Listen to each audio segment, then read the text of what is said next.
I began treating my husband like a roommate after being ignored for years, and now he is acting like I am the villain.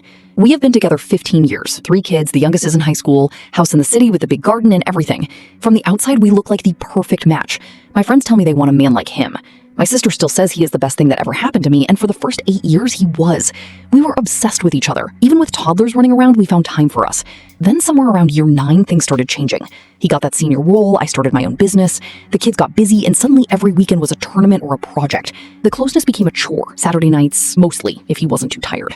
I didn't like it, but I understood. Life is a lot, that is what everyone says, right? But then year 12 hit, and Saturday nights became once a month, then once every 2 months. I started keeping a log because I thought I was exaggerating. 50 days between then 75, then 90. I started trying more, bought the lace sets, planned the beach trips, tried the whole quality time thing after reading a blog my friend sent. Nothing worked. He would pat my shoulder and say, maybe tomorrow, honey. Or he would be snoring by the time I got in bed. Or he would have a deadline or a backache or a long day, always something. I tried talking about it so many times. I would tell him I missed him, missed our spark. He would get defensive, say I was being demanding, say that physical stuff isn't everything, that I was overthinking it. So I stopped bringing it up. For 3 whole years, I just swallowed it. Kept trying, kept getting shut down.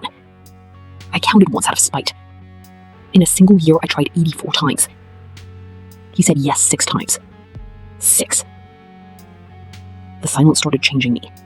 I would look in the mirror wondering if I was ugly. Started dieting like crazy, thinking I had lost my edge. Dropped 20 pounds. He didn't notice. Bought the expensive hair treatments. Nothing. I started wondering if he was talking to someone else. Checked his laptop while he was at the gym. Nothing there either. Just sports scores and a chat with his brother. That's when I realized the truth. He just didn't see me. Not like that, not anymore. And wanting him to was only breaking my heart. So I made a choice. I stopped seeing him as my partner in that way. Entirely. Every time my heart started to flutter, I would kill it. Move on. I started treating him exactly how I treat my neighbor Bob. Friendly, polite, completely distant. I focused on my business, my garden, my peace. I started sleeping through the night. The heavy weight of being unwanted finally lifted.